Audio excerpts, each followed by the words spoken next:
an original narrative, created especially for Shadows of Love. Rain pounded against the windows of Bennett's books as Nora flipped the sign to closed, her fingers trembling not from the cold, but from the mounting pile of unpaid bills hidden beneath the counter. The silhouette appeared outside, tall, broad-shouldered, unmistakable, and her heart skipped when 3 gentle knocks echoed through the empty store. Marco DeLuca stood in her doorway, water dripping from his expensive coat, his dark eyes holding secrets that terrified and fascinated her in equal measure. "It's late," he said, his voice carrying the weight of command that made men throughout Brooklyn tremble. "Let me walk you home." Nora knew what accepting meant. The whispers would grow louder. The line she'd drawn between their worlds would blur. But as lightning illuminated his face, she saw something unexpected beneath his carefully controlled expression. Loneliness that mirrored her own. Nora Bennett's small bookstore sat nestled between a laundromat and a bodega on a quiet Brooklyn street. Tonight rain lashed against the windows as she counted the day's meager earnings. Barely enough to cover tomorrow's electricity bill. "Just 3 customers today," she murmured to herself, running her fingers along the spines of books she'd carefully curated over 5 years of ownership. Poetry collections, rare first editions, and dog-eared classics filled shelves that fewer people visited each month. The bell above the door jingled. Nora glanced up, prepared to politely inform whoever it was that they were closed, when the words caught in her throat. The man who entered shook raindrops from his coat, a tailored black garment that probably cost more than her monthly rent. His presence filled the small space immediately, commanding attention without effort. "I'm sorry," Nora finally managed. "We're closed." "I know." His voice was deep with a hint of roughness. "I was passing by and saw the light." He glanced around appreciatively. "You have Neruda's early works, original Spanish editions." Something about his knowledge of rare poetry collections surprised her. He didn't fit her usual customer profile. "Yes, they're some of my favorites," she replied cautiously. He nodded, moving toward the poetry section with unexpected gentleness for such a large man. "I'm Marco," he offered without a last name. "Nora Bennett." Thunder crashed outside as the storm intensified. Marco checked his watch, an understated but clearly expensive timepiece. "You shouldn't be walking home alone in this weather, Miss Bennett. Not in this neighborhood. Not at this hour." A protest formed on her lips, but died as she considered the 4-block walk to her apartment. The streetlights had been unreliable lately. "It's nothing I haven't done before," she said firmly. Marco's expression remained neutral. "I'm sure. Nevertheless, I'd like to walk you home." Something in his tone suggested this wasn't merely a request. Nora hesitated, studying him. Danger radiated from him, yet she felt strangely secure. "Just this once," she finally agreed, reaching for her keys, "because of the storm." His slight smile suggested he knew it wouldn't be just once. The rain had eased to a gentle drizzle by the time Nora locked the bookstore door. Marco stood beside her, his presence creating an invisible barrier between her and the wet Brooklyn night. They walked in silence for half a block before Nora's curiosity overcame her caution. "Do you live nearby?" she asked. "Not far," he answered vaguely. "I have interests throughout the neighborhood." The way he said interests made Nora wonder what exactly that entailed. As they passed beneath a streetlight, she caught a clearer glimpse of his face. Strong, jawline eyes that missed nothing. A small scar near his right temple, at the corner of Mulberry Street. An older man sweeping the sidewalk in front of his restaurant froze mid-motion when he spotted them. He quickly lowered his eyes and nodded deferentially toward Marco. "Mr. DeLuca," the man murmured. Marco acknowledged him with a slight nod, continuing without breaking stride. "DeLuca." The name struck Nora with sudden clarity. Marco DeLuca. The name whispered in neighborhood conversations. The owner of several legitimate businesses that somehow never suffered break-ins. The man whose family had controlled this section of Brooklyn for generations. "You're Marco DeLuca," she said quietly, stopping in her tracks. He turned to face her, expression unreadable. Does that change things? It should have. Everything she'd heard about the DeLuca family involved protection rackets, territorial disputes, and carefully maintained silence. from those who knew better than to speak openly. "I don't need protection," she said firmly. A hint of amusement crossed his face. "I never offered any." "Then why walk me home?" "Maybe I enjoy the company of someone who appreciates Neruda." They resumed walking, tension vibrating between them. When they reached her apartment building, Nora turned to face him directly. "Thank you for the escort, Mr. DeLuca, but I don't want to be involved with whatever it is you do." Marco studied her for a long moment. "Your bookstore? It's struggling, isn't it?" The question caught her off guard. "That's not your concern. This neighborhood is changing. Small businesses disappear every month." "Is that a threat?" she asked, voice steady despite her racing heart. "No." His expression softened slightly. "An observation. I'd hate to see another independent bookstore replaced by a chain coffee shop." He stepped back, giving her space. "Good night, Ms. Bennett. I'll see you tomorrow evening." Before she could protest that there wouldn't be a tomorrow evening, he had melted into the shadows, leaving Nora alone with the unsettling realization that she was now on Marco DeLuca's radar. For 3 consecutive nights, Marco appeared at closing time. Each night, Nora told herself she would refuse his escort. Each night, she found herself walking beside him through the darkened streets. "I've established some ground rules," she announced on the 4th night as they left the bookstore. Marco raised an eyebrow. "I'm listening. 1. This is not a date. 2. I don't want any special treatment from your associates. 3. My bookstore remains completely independent." His lips curved slightly. "Anything else?" "Yes. I want to know why you're really doing this." They stopped at a crosswalk. In the glow of the streetlight, Marco's expression turned contemplative. "My grandfather taught me to read with poetry books," he said unexpectedly. "Dante primarily, later Neruda. He believed beauty existed even in our world." The personal revelation surprised her. "And what do you believe?" "That some things are worth protecting." The way he looked at her sent an unwelcome warmth through Nora's chest. This attraction was dangerous. More dangerous than walking alone at night. "I'm not something to be collected or protected, Mr. DeLuca." "Marco," he corrected gently. "And I never suggested you were." A black sedan slowed as it passed them. The driver nodded respectfully toward Marco before continuing on. "Your world and mine don't mix," Nora said, watching the car disappear around a corner. "Yet here we are." When they reached her apartment, Nora turned to face him. "These walks have to stop.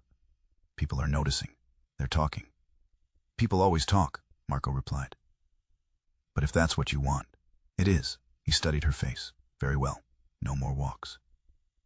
Relief mingled with unexpected disappointment as Nora nodded. "Good night, Marco." "Good night, Nora." She climbed the steps to her building, feeling his eyes on her back. At the door, curiosity made her turn around. Marco still stood there, watchful and patient. When their eyes met, he gave a slight nod before turning away. Despite her resolve, Nora knew with unsettling certainty that this wasn't the end of whatever had begun between them. The crash of breaking glass jolted Nora awake. She fumbled for her phone, heart hammering as she dialed 911. "Someone's breaking into my bookstore," she whispered, giving the address. "Units are responding, ma'am. Stay where you are." But Nora was already pulling on clothes, grabbing her keys.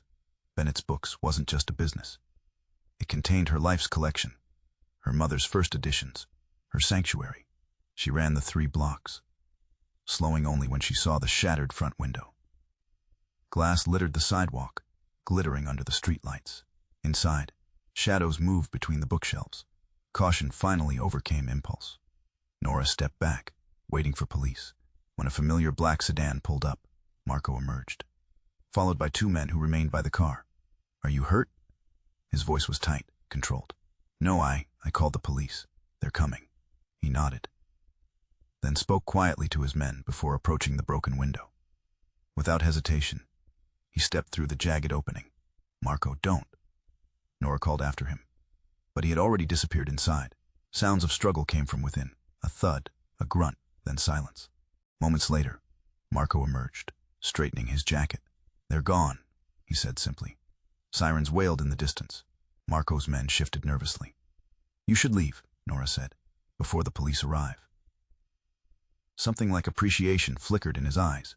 Will you be all right? Yes. This isn't the first break-in attempt. His expression darkened. But it will be the last. The police arrived minutes after Marco departed. They took statements, photographed the damage, and promised increased patrols. Their expressions suggested they didn't expect to catch anyone. By morning, Nora had swept up glass and taken inventory. Nothing appeared stolen. Though several shelves had been overturned, the real damage was the sense of violation. Her sanctuary breached. Mrs. Abernathy, from the flower shop next door, brought coffee as Nora taped cardboard over the window frame. You know who did this? The older woman asked quietly. Random break-in, the police said. Mrs. Abernathy's expression turned knowing. I saw DeLuca here last night, after. Nora focused on securing the cardboard. He was passing by. Marco DeLuca doesn't pass by anywhere, dear. If he's involved with you. He's not, Nora interrupted firmly. Then perhaps he should be, Mrs. Abernathy said, surprising her. This neighborhood has changed. Sometimes protection comes from unexpected places. As she left, Nora stared at the makeshift window covering, wondering if the break-in had been random at all, or a message meant for someone else entirely. A glass installation company arrived the following morning. The workers efficiently replaced her shattered window with new reinforced glass, at no charge. There must be some mistake, Nora protested when they refused payment. The foreman shrugged. Already taken care of, ma'am. She knew exactly who was responsible. That evening she wasn't surprised when Marco appeared, examining the new installation with approval. I didn't ask for your help, she said, crossing her arms. Would you have preferred to wait 3 weeks for insurance? He had her there. Still, accepting favors from Marco DeLuca carried implications she wasn't comfortable with. People will think I'm under your protection now. Marco's expression remained neutral. Aren't you? The question hung between them. Before she could answer, the bell above the door chimed. Mrs. Vasquez from the neighborhood council entered, her usually friendly face tight with concern. Nora, She stopped abruptly upon seeing Marco. Mr. DeLuca. I didn't realize you were here. Just leaving, he replied smoothly. Ms. Bennett. We'll continue our discussion another time. After he departed, Mrs. Vasquez's forced smile dropped. Nora, the council members are concerned. DeLuca's presence here. It sends a message. We're just acquaintances, Nora insisted. His acquaintances pay fees for insurance. His enemies suffer accidents. Mrs. Vasquez lowered her voice. The community supports you, but if your store becomes DeLuca territory, the implication was clear. Choose sides. Throughout the week, regular customers found excuses not to linger. Some stopped coming altogether. Others came specifically to warn her. My cousin worked for those people, a longtime customer whispered. Once you're in their world, there's no getting out. Professor Winters, who ordered rare academic texts through her store, was more direct. The DeLucas have maintained power through calculated violence for 3 generations. Whatever he wants from you, it comes with blood. Only Mrs. Abernathy seemed unconcerned. My late husband had arrangements with the DeLuca family. They're businessmen, not monsters. By Friday, Nora had lost nearly half her regular customers. That evening, she flipped the sign to closed an hour early and sat alone among her beloved books, weighing impossible choices. The gentle knock at the door was now familiar. Marco stood outside, his expression softening when he saw her. May I come in? He asked, the powerful man suddenly seeking permission. Nora hesitated, then unlocked the door. She'd made her decision. Whatever came next, she would face it directly. Nora made tea while Marco browsed the poetry section, pulling a volume of Frost from the shelf. 2 roads diverged in a yellow wood, he quoted softly. Are you suggesting I'm at a crossroads? Nora placed the teacups on the small reading table. Marco joined her, his large frame making the vintage chair seem delicate. We all are, constantly. She studied him across the table. In the warm bookstore light, he looked less intimidating. A man appreciating poetry, rather than the feared figure who controlled the neighborhood. People are avoiding my store because of you, she said directly. He nodded, unsurprised. And others will come precisely because of me. I don't want customers who come out of fear. What about those who come for safety? Marco sipped his tea. This neighborhood is changing. Developers are buying properties. Crime is increasing, despite police reports suggesting otherwise. Nora thought of the break-in. Are you saying you didn't arrange that to make me need your protection? For the first time, genuine surprise crossed his features. I would never endanger you or your books. Something in his tone convinced her. Then why the interest in me? In this place. Marco set down his cup, considering his words carefully. Do you know what it's like to be surrounded by people who only see your utility? Who approach with either fear or demands? The vulnerability in the question caught her off guard. In here, he continued, gesturing to the bookshelves. I'm just someone who appreciates Neruda and Frost. When we walk, we talk about literature, not territory disputes or profit margins. So I'm, what? Your escape from reality. You're real, he said simply. Everything else feels like performance. The honesty disarmed her. Nora looked down at her own financial records spread across the counter. The mounting evidence that Bennett's books wouldn't survive another 6 months. I'm 3 months behind on rent, she admitted. The landlord's selling the building. I've tried everything. Events, online sales, rare book acquisitions. Nothing's working. Marco absorbed this information without judgment. What would save it? Time, capital, a miracle. She laughed without humor. Things I don't have. And if I offered help, I'd refuse, she said immediately. I won't be indebted to you. He nodded, respecting her answer. Then we'll find another way. We. Marco met her gaze steadily. Some things are worth protecting, Nora, your independence included. 2 men in expensive suits entered Bennett's books 15 minutes before closing time. Their calculated movements as they browsed made Nora instantly wary. Can I help you find something? Keeping the counter between them. The taller one smiled without warmth. Nice place. Cozy. Shame about the market these days. Independent stores, struggling everywhere. His companion picked up a first edition Hemingway, handling it carelessly. Valuable inventory, though. Nora reached for her phone beneath the counter. We're closing soon. Vincent Caruso sends his regards, the tall one said, dropping all pretense. He's interested in this property. The whole block, actually. Caruso. The name was familiar from newspaper articles. A developer with rumored mob connections from a rival family. I don't own the building, Nora replied carefully. You'd need to speak with my landlord. We have.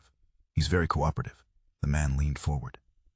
But tenants with unexpired leases, they complicate things. The second man set down the Hemingway. Unless they're motivated to leave early. Fire damage, for instance.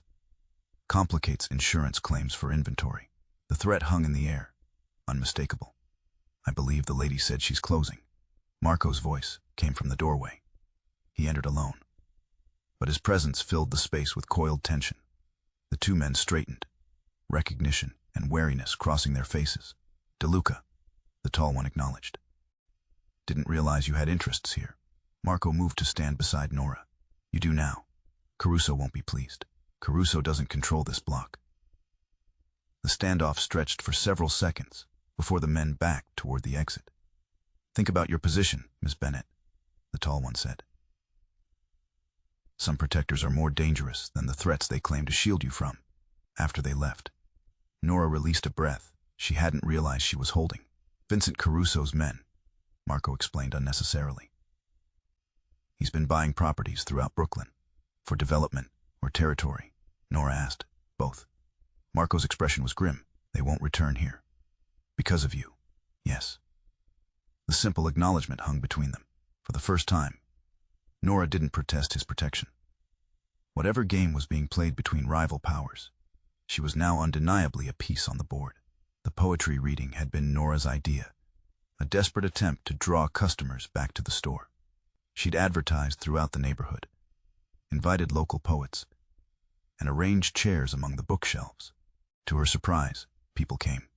Not just the usual literary types, but faces she'd never seen before.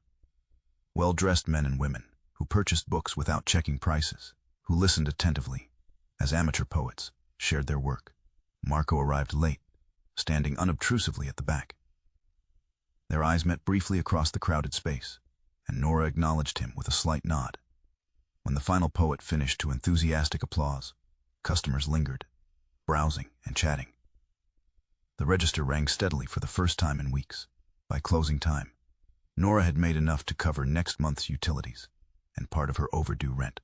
As the last customers departed, Marco approached the counter. "Successful evening," he observed. Nora smiled, genuine happiness overriding her usual caution. "Very.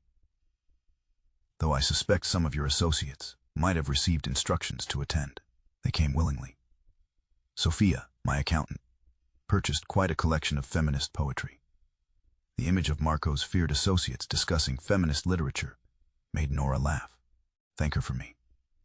Outside, the night was clear and unseasonably warm. Nora locked the door, then turned to find Marco waiting. "Would you like to walk me home?" she asked, surprising herself with the invitation. Something shifted in his expression. A softening around the eyes, a hint of vulnerability, quickly masked. "I would." They walked in comfortable silence for a block before Nora spoke. "Those men who threatened me haven't returned. They won't." She didn't ask what he'd done to ensure that. Some questions were better left unasked. "The building's still being sold," she said instead. "My lease protection only lasts another 4 months." Marco nodded. "I know." When they reached her apartment, Nora hesitated, then made another impulsive decision. "Would you like to come up for coffee?" The question hung between them, weighted with implications. Marco studied her face, searching for certainty. "Yes," he finally said. In her small apartment, surrounded by overflowing bookshelves, Marco looked both out of place and strangely at home. He accepted the coffee cup she offered, their fingers brushing in the exchange. "This isn't wise," Nora said softly. "No," he agreed, setting down the untouched coffee. When he stepped closer, she didn't back away. His hand, gentle despite its strength, cupped her cheek. The kiss, when it came, was restrained, a question rather than a demand. Nora answered by drawing him closer, crossing the final boundary between their worlds. The call came at 3:17 a.m. Nora fumbled for her phone, still half asleep. "Miss Bennett, this is the fire department. Your store is burning."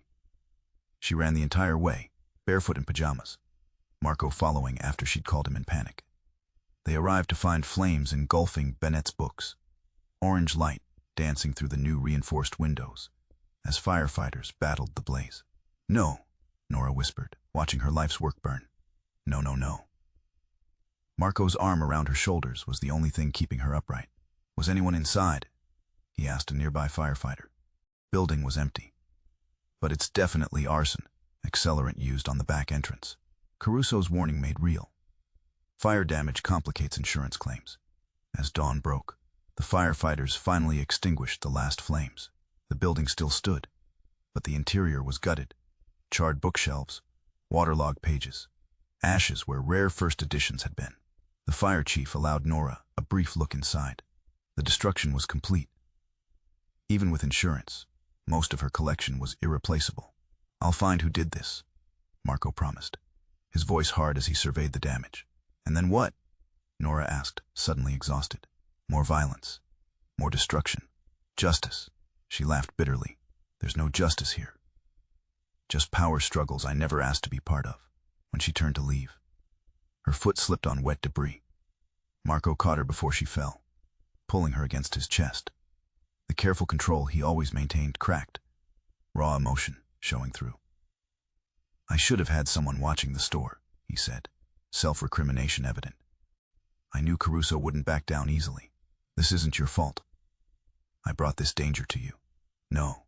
Nora looked up at him, ash smudging her tear-streaked face. "It was already here. I just didn't see it."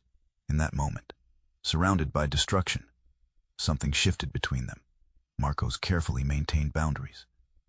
The lines separating his world from hers blurred beyond recognition. He pressed his forehead to hers, a gesture of shared grief. "I will make this right." For the first time, Nora didn't question what making it right might entail. The fire had burned away her last illusions about the neighborhood she'd thought she understood. News of the fire spread quickly through the neighborhood. By afternoon, a crowd had gathered outside the charred bookstore. Nora, who had been staying in Marco's guest apartment for safety, approached warily. Mrs. Abernathy broke from the group, embracing her. "We've been waiting for you, dear." What is this? Nora asked, surveying the gathered faces. Some familiar customers. Others she recognized only from passing on the street. We're here to help, Professor Winters said, stepping forward. The neighborhood needs its bookstore. Mrs. Vasquez, who had warned Nora about Marco, nodded in agreement. We've organized cleanup crews. The building inspector says the structure is sound. It's mainly interior damage. Nora looked at the faces surrounding her. The same community that had pulled away when Marco entered her life now stood united in support. Why? She asked simply. It was Mrs. Abernathy who answered. Because some things matter more than old feuds and power struggles. Books matter. Culture matters. You matter to this community. Over the next week, volunteers cleared debris, salvaged what books could be saved, and scrubbed smoke damage from walls. Local businesses donated supplies. A carpenter offered to rebuild the shelves at cost. Marco kept his distance during daylight hours, but his influence was evident. Construction materials appeared without invoices. City permits were expedited without explanation. The insurance company processed her claim with unusual speed. At night, he visited the reconstruction site, offering quiet support as Nora cataloged her losses. The first edition Fitzgerald is gone, she said one evening, voice hollow as she checked another title off her inventory list. And my mother's collection of poetry. Marco sat beside her on a makeshift bench. What was the first book you remember her reading to you? The question caught Nora off guard. Yeats. She loved The Stolen Child. He nodded, making a note in his phone. Are you keeping a list of my losses? She asked. Something like that. A week into reconstruction, Mrs. Vasquez approached Nora as she sorted through a box of donated books. I owe you an apology, the older woman said. I judged your association without understanding. Nora carefully placed a book on the salvageable pile. Understanding what? Balance. This neighborhood has always existed in balance. The official law and the street law. When that balance works, we all benefit. She glanced toward the new security system being installed. Another anonymous donation. Just be careful, Nora. Not all of Marco's world is as honorable as he is. The warning was gentler than before, but no less serious. Nora nodded, acknowledging both the acceptance and the caution it carried. While Nora rebuilt her bookstore in daylight, Marco waged a shadow war after dark.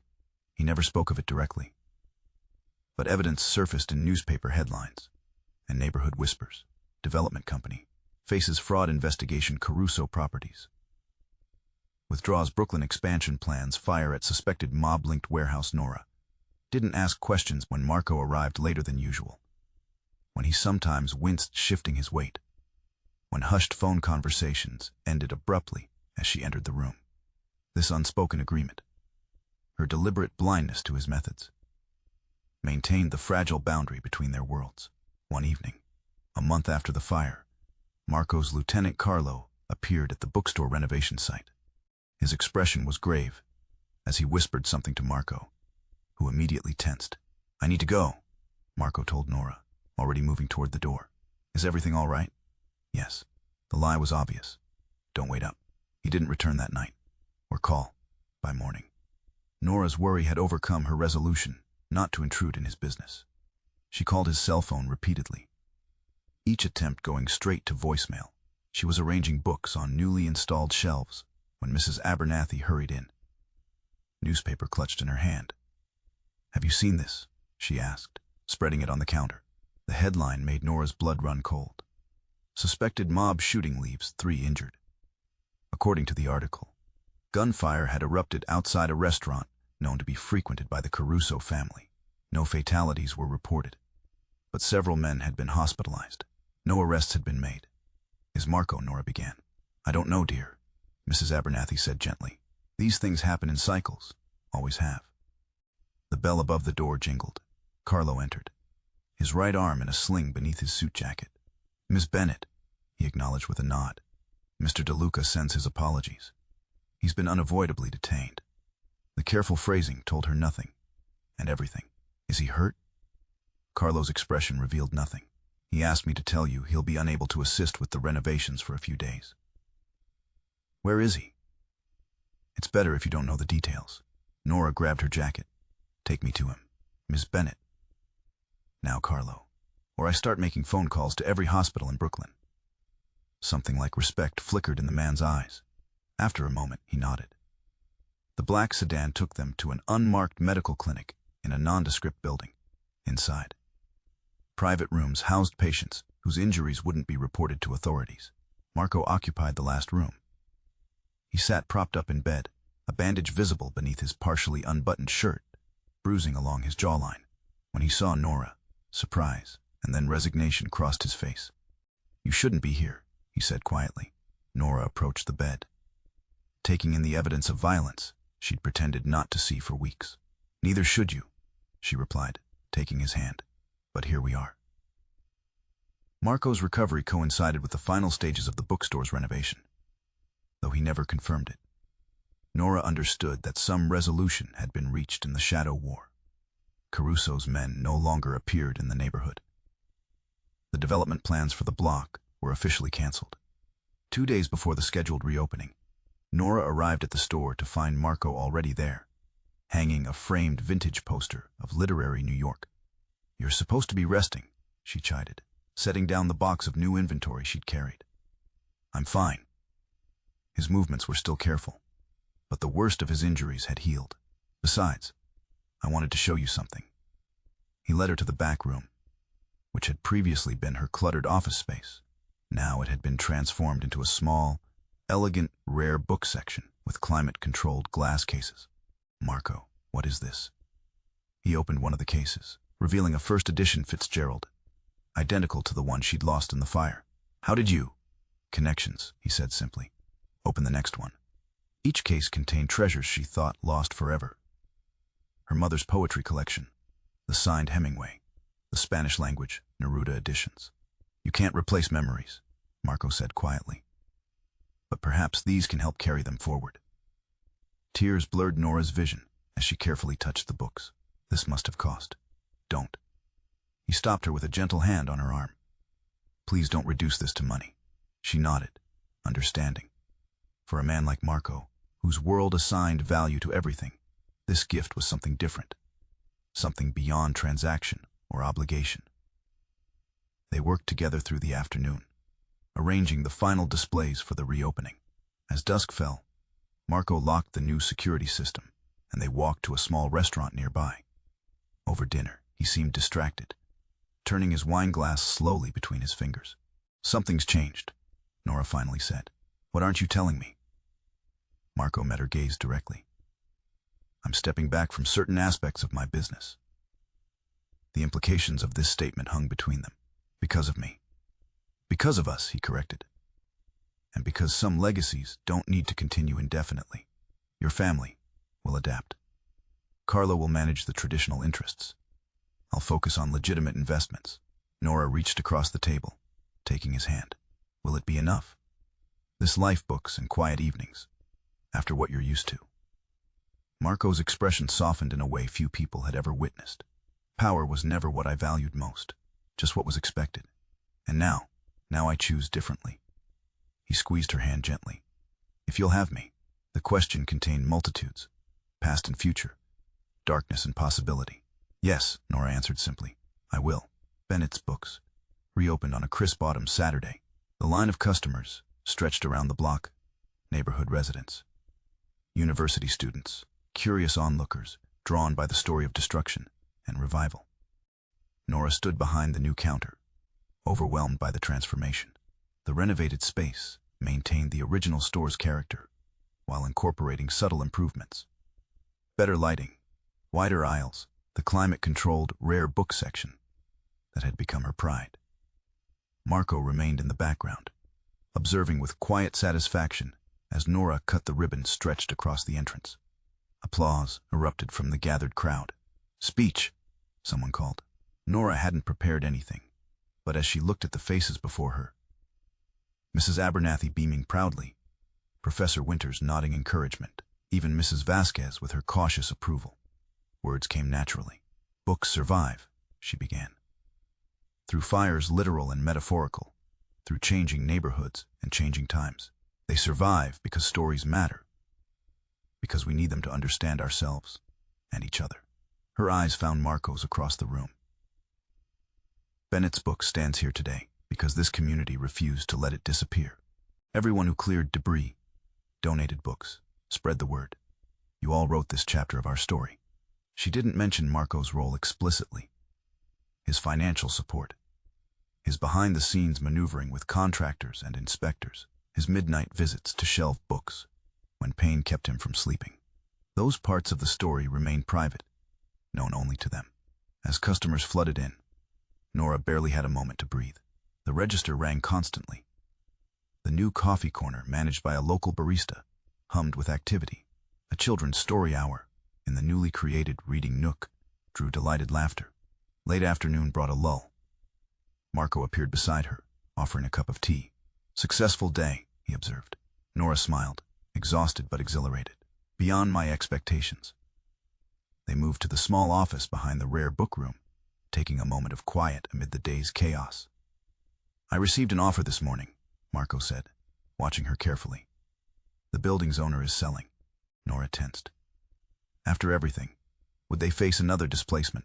"I bought it," he continued. "The entire building, Marco. As a legitimate business investment," he clarified.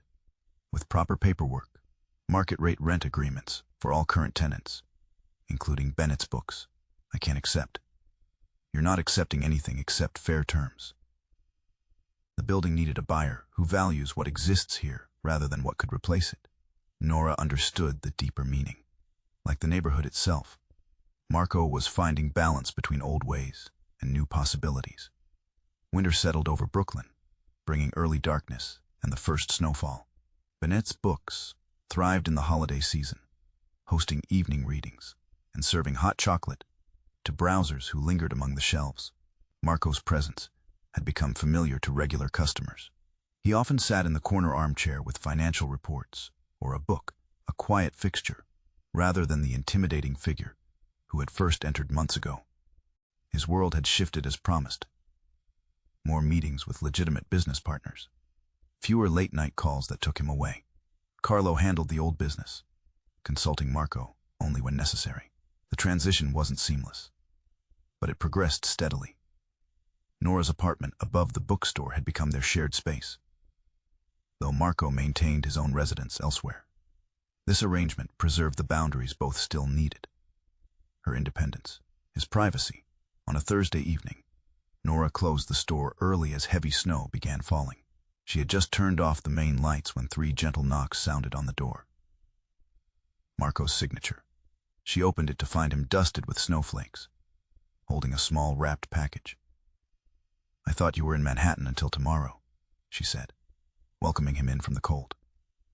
"Some meetings are more easily rescheduled than others." He brushed snow from his coat. "I wanted to give you this tonight." The package was small, wrapped in simple brown paper.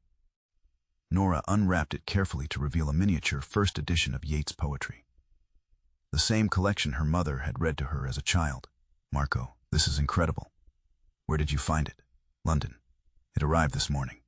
She opened the delicate volume, noticing something tucked between the pages. A simple gold ring with a small emerald that caught the light.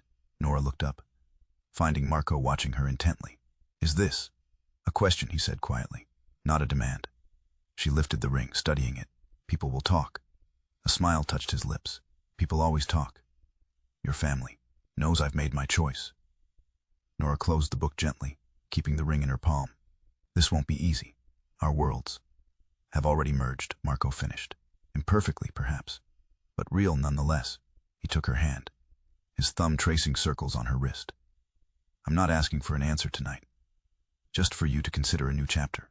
Snow fell steadily outside the windows, wrapping the bookstore in peaceful isolation. In this moment, the complications of their different backgrounds seemed distant. Problems for tomorrow rather than tonight. Nora slipped the ring onto her finger, watching how the emerald caught the light. "Yes," she said simply. Marco's careful control broke into genuine surprise. "Yes. To the question you haven't quite asked," she smiled. "Yes, I'll marry you, Marco DeLuca." He pulled her close, his kiss a promise that whatever came next, they would face it together. Spring brought renewal to the neighborhood. Cherry trees bloomed along the sidewalks, and Bennett's Books propped its doors open to welcome the warm breeze. The wedding had been small, a private ceremony with only their closest friends present. Mrs. Abernathy had cried. Carlo had stood stoically as best man. Professor Winters had read a passage from Neruda. Now, 6 months later, they had found their rhythm. Marco divided his time between his increasingly legitimate business interests and the bookstore. Nora expanded her rare book collection, developing a reputation that drew collectors from across the country. They lived above the store in an apartment, now expanded to include the adjacent unit. Marco's extensive security system was the only obvious reminder of his other life, though occasionally, men in suits still appeared with matters that took him away briefly. On this particular afternoon, Nora arranged a display of spring-themed poetry, while Marco reviewed inventory reports at the counter. The bell above the door chimed as Mrs. Vasquez entered. "The neighborhood council meeting is tonight," she reminded Nora. "We're discussing the summer street fair." "We'll be there," Nora promised. Mrs. Vasquez nodded to Marco respectfully. The community's initial wariness had gradually transformed into cautious acceptance. His contributions to local causes, always made quietly and without fanfare, had helped ease old suspicions. After Mrs. Vasquez left, Marco joined Nora at the display. "The council still makes you uncomfortable," she observed. "Old habits." He straightened a book on the shelf. "They remember who I was, and see who you're becoming." A young woman entered, nervously approaching the counter. "Excuse me, are you Mrs. DeLuca, the owner?" Nora smiled at the new name she was still adjusting to. "Yes, I am. I'm starting a literature program for kids at the community center. I was hoping maybe you could recommend some books, or possibly donate some." Before Nora could answer, Marco stepped forward.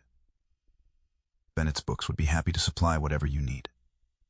The young woman's eyes widened slightly in recognition of him, but she nodded gratefully as she left with a promise to return with a specific list. Marco caught Nora watching him with amusement. "What?" he asked. "Nothing." She leaned up to kiss him lightly, just appreciating how stories evolve. Outside, Brooklyn continued its constant transformation. New businesses opened alongside long-time establishments. Families, who had lived there for generations, shared sidewalks with recent arrivals. The balance shifted daily, finding new equilibrium. Inside Bennett's Books, surrounded by stories of every kind, Marco and Nora had written one of their own, unexpected, complicated, but ultimately hopeful. Like the best books on their shelves, it contained darkness and light, past shadows and future possibilities. And like all good stories, theirs remained unfinished, a continuing narrative with chapters yet to be written.